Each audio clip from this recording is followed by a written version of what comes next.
Honestly, I'm kind of surprised that some of the head coaches hasn't been fired yet. What is up, you guys?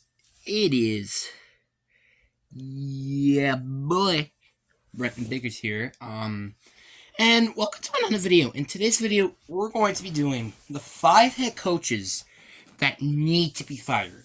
Now, these 5 head coaches have just either had disappointing expectations or or their team is super talented. Actually, they're kind of both the same thing, but you get the point.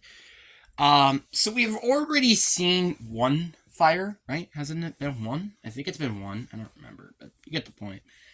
There has already been one, I think, already, which is Josh McDaniels. But now let's get into the 5 people that deserve to be fired. Now, I'm going to start up with the first one, and I think this is a very obvious one. It's Todd Bowles.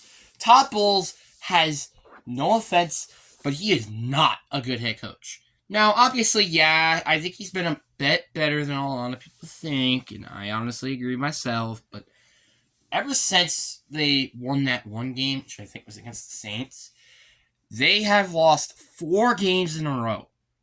4. And yet they're still so close to making it to the NFC South.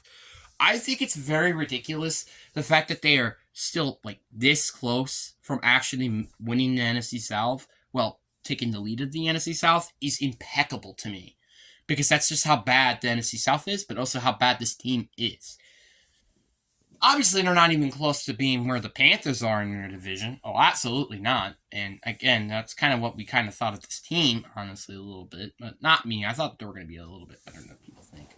But even then, I'm still a little disappointed, especially with the Texans game. You're going against a rookie head coach. You're going against a rookie quarterback. You're going against, honestly, a very young football team, to be honest. And then you just lose 39-37, which also, by the way, the defense only had to stop CJ Stroud's offense with 47 seconds left to not allow them to have a touchdown. You know how ridiculous that sounds? That sounds pretty ridiculous to me. So I think he has to be one of the head coaches that need to be fired. I'm sorry. Let's talk about a team now that's actually had decent expectations heading into the season. Let's talk about the LA Chargers with Brandon Staley. Brandon Staley, at first I thought he was interesting as a hire, but now it's starting to be more evident that he needs to be fired. You allowed a 27-0 lead. Your aggressive play calling has been costing you a lot, and this team honestly should be a lot better than what it is right now. So those are a lot of things that this team needs to come around.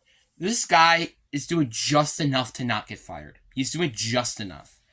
You need to get a better head coach. No offense. And there are actually better head coaches out there. Like, if you really want a defensive coordinator so bad, just go get Steve Wilks. He's from the freaking the Niners defense, which, yeah, they haven't been playing so good lately, but that's not his fault. So, yeah, honestly, there's one already. Like, seriously, just try to go hire somebody else. Don't hire this guy. Because, like, this guy just can't do anything to his offense. And that's just defense. But also, the one problem I could say is Kellen Moore, because he was the Cowboys defensive coordinator previously. You saw how that went.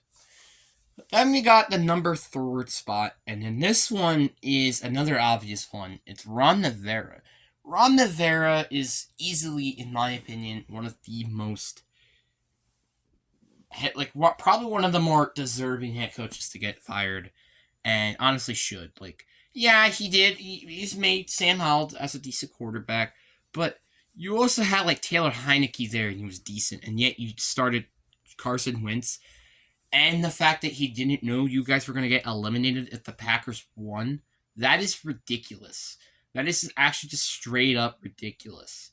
It's very annoying, very irritating, and that's why I just want this team to fire him. He does not deserve to be there, and honestly, he needs to be fired immediately.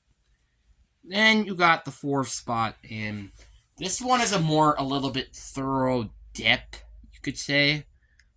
We got Matt LaFleur. Now, Matt LaFleur, I think, is one of the more interesting ones, you could say, because he is coaching a very inexperienced team mainly on offense. And then you got this defense that's actually very experienced. So now you're like, wait, why is he on the list when he has some passes? Well, it's because he was coaching with, I don't know, maybe one of the best players of all time. Like, I get 2022 sucking and then all of a sudden getting better just to lose against the Lions. But this year has been very insulting. Like, you guys went, it's like they went win, loss, win, and just lose 3 straight, I think, and then beat the Rams with a backup quarterback. Not very interesting, to say the least. And one of the worst things about him is the first half adjustments. The first half is terrible with this team. I mean, like, the Rams game, it looked a lot better, and I guess that's nice. But again, you're also having a backup quarterback, so they're suffocating the defense. So you guess you could say that's also the defense, but at the same time, you're going to get the backup quarterback, so that doesn't really mean anything. So let's just look at, I don't know, maybe like the Saints game where you guys literally put 0 points first, second, and third quarter. Can I just say that real quick? And you also got very lucky that Derek Carr got hurt, because if he did not get hurt, this team honestly should be 2-something right now. I'm not going to joke with that, because this team is just that bad. And then he also lobbing up the ball most of the time when you didn't need to for Jordan Love. Yes, it's his first year. He's going to be making mistakes. But at the same time, this is what Matt LaFleur should be teaching him in the first place. Not doing that. The fact that he not do it, not one, but twice is ridiculous. It's actually too ridiculous to think about, actually. So, yeah, I think it's very reasonable of why he should get fired. And then on to the last one, which I think does also make sense. We got Bill... No. So, after discussing with myself, I decided to go with number 5, Arthur Smith. I think this makes the most sense. Obviously, you can't really blame him that much. Like, drafting B.J. Robertson already was terrible. But the fact you drafted him number 8 overall, and yet you're not using him now, is a little repecable. You know what's also a little repecable? Why you haven't requested the GM, why you couldn't just trade or cut Cordell Patterson. Because seriously, there is seriously no point at this point for him to be on the roster outside of a punt and kick return.